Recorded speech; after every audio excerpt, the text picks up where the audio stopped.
ደግሞ እንደሚሸወድ እናያለን። ያልገባኝ ነገር ግን እሷ እዚህ ልትመጣ ነው እንዴ? እዚህ ልትኖር አላውቅም። ሰላም ሰላም፣ ጤና ይስጥልኝ ውድ ተመልካች፣ እንዴት ናችሁ? ደህና ናችሁ ወይ? ሁሉ ሰላም፣ ሁሉ መልካም ነው፣ እግዚአብሔር ይመስገን።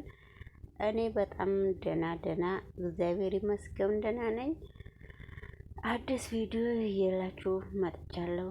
ላይክ እያረጋችሁ አበረታቱኝ እላለሁ። እንግዲህ በጣም መስናኛ ቦታ፣ ቆንጆ ቦታ የተባለ ነው። እንግዲህ ሰው ወደ ሌላ ሀገር የሚጓዝ እየመሰላቸው ነው እና ወደ ገደለው ቪዲዮ ስንሄድ እንግዲህ ዛሬ በጣም በሚገርም ሁኔታ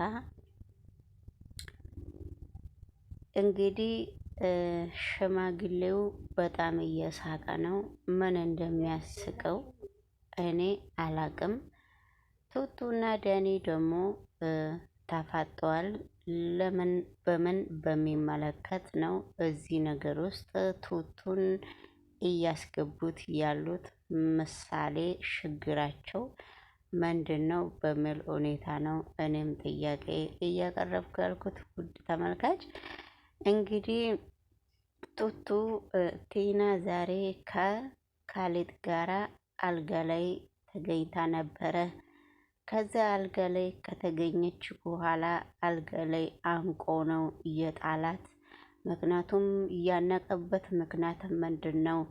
እንግዲህ እሱ ኤደንን ይዞ መጥቶ ነበረ ካሊድ አባቱ ጋር። ከትላንት ወዳ እየሰሩት ቪዲዮ ላይ ተስማምተን እኔና አንቺ ተነጋግረን ካሊድ ተነጋግረን እኔና አንቺ እነ ዳኒን እናስቀናቸው ብለው ተነጋግረው ነበረ። ነገር ግን ነገሮቹን ሁሉ ኤደን ወደ ተግባር አምጥታው እሺ ብላ ዛሬ ፈልገው መታ አብረው ወደ ቤት ሲመጡ ነበረ። ቤት ተሰብስበው ሁሉ ቁጭ ባለበት ቦታ እነሱ ቅን እያሉ ሲመጡ ነበረ። ያው እንግዲህ የእሷ ቅንቅን የሚያዋጣትም መስሏት ነበረ። ነገር ግን እንዳለ ሙሉ ቤቱ 5 ነበሩ። ከ5ቱ 2ቱ ቲናና ዳኒ በጣም ደንግጠው እየተንቀጠቀጡ ወደ ውጪ ዳኒ ወጥቶ ነበረ። ምንድነው የሆንከው ሲባል ወደ ሽንት ቤት ነው፣ ፊቴን በጣም ስለደነገክ ፊትክን ሂድና ታጥበህ እና ተብሎ ነበረ የሄደው ዳኒ። ነገር ግን ዳኒ ቢሄድም የተረፉት በጣም እየተነጋገሩ እየፈሩ ነበረ። ነገር ግን እንደዛ ቢሆንም ነገሮቹ በጣም ከባድ ነገሮች ስለሆኑ፣ ስለዚህ ታዲያ አሁን ደግሞ በምን በሚመለከት ነው ቱቱና ዳኒ የተፈጠጡት? እንግዲህ ኤደን ከቲና ጋራ ከቱቱ ጋራ እየተነጋገረች ነበረ። መንገድ ላይ ወጥታ የምትናገረው ነገር ግን በጣም ግራ ስለገባት ምን ልሁን ምን ልጨብጥ ብላ ነበረ። እንግዲህ አልጋዋ ላይ መኝታ ክፍል ላይ እኔ በጣም ዛሬ ደስ ብሎኛል ካንተ ጋራ ስለተዝናናው እያለች ፍቅሯንና ምን ያክል እንደምትወደው እየገለጸላቻት ነበረ። ነገር ግን እሱ ምንም መስሎም አልታየውም ነበረ። ካሊድ በአሁኑ ሰዓት ልቡ ኤደን ጋ ነው ያለው። ዳኒ ደግሞ ልቡም ኤደን ጋ ነው ያለው። ኤደንን ካሊድ ጋራ ሲያይ በጣም ነው የሚደነግጠው። ለመሸሽም እንዳይሞክር ከጓደኛው ጋራ ሆነው ወደ ውጪ ሰውየው እንዲወጡለት አድርጎ ነበረ። ነገር ግን ከወደዚህም ከወደዛም እየተወዛወዙ ምንም ነገሮቹን አላዘጋጁም ነበረ። ነገሮቹ ለነሱ ለተመልካች እንግዲህ ቀላል ቢሆን ለኤደንና ለዳኒ ነገሮቹ በጣም ከባድ እየሆኑበት ነው። ነገር ግን እንደዛ ቢሆንም ውድ ተመልካች ሁሉም ነገር ፈጣሪ ያለው ነው የሚሆነው። ይሄንን ቪዲዮ በሰላማችሁ ገብታችሁ በሰላም አይታችሁ እንድትወጡ ምኞቴ ነው። እንግዲህ ውድ ተመልካች ኤደንና ካሊጥም እዚህ ጋር ቁጭ ብለው እየተነጋገሩ ነበረ። እየተነጋገርነውን አስበሽበት ተሳክቷል አይደለ? ካሊጥም ብሎ እየጠበቃት ነው። ከካሊጥ ጋራ ቁጭ ብለው ሲያወሩ ነበረ።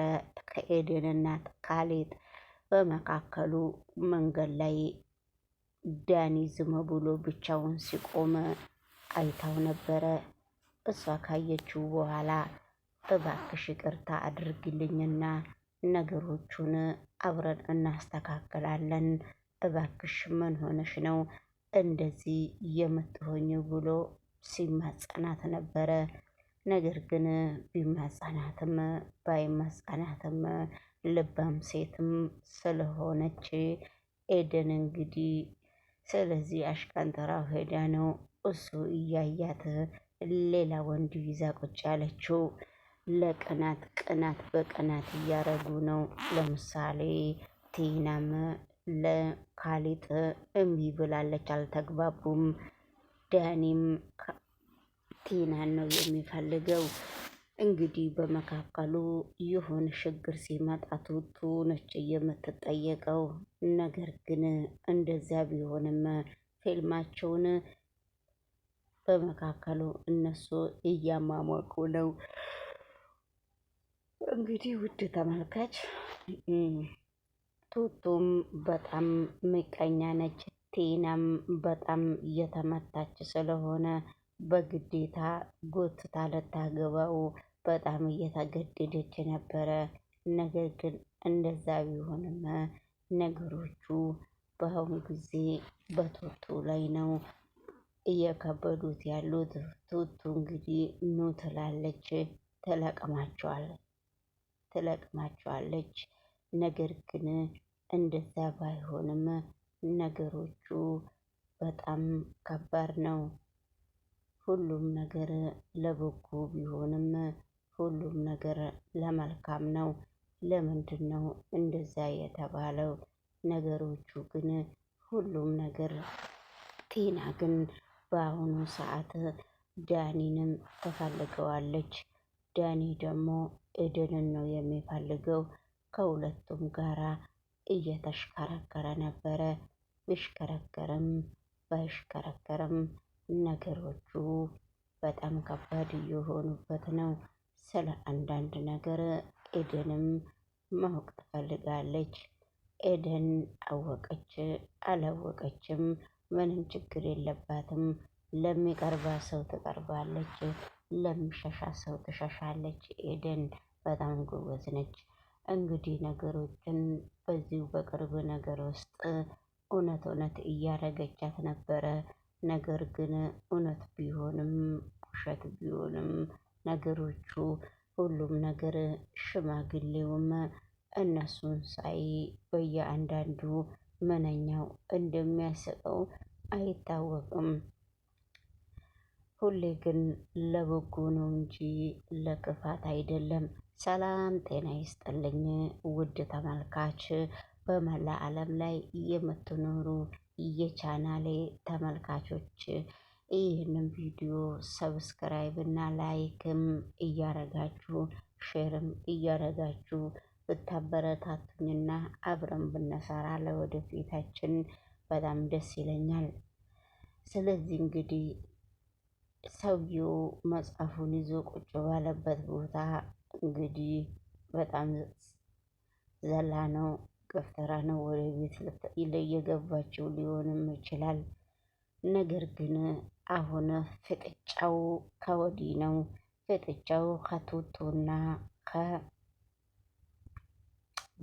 ጋራ ምንድን ነው የሚያገናኛቸው? የእነሱ ችግር እስኬት ወዴት እንዴት ነው ውድ ተመልካች? ስለዚህ ምንም እንደፈለገው ሊሆንላት አልቻለም። ቱቱ በጣም ከባድ ሰው እየሆነች ነው። ቱቱ ግን ነገሮቹ ከባድ ቢሆንም ሁሉም ለበጎ ነው። ጋሼ እንዴት ነህ?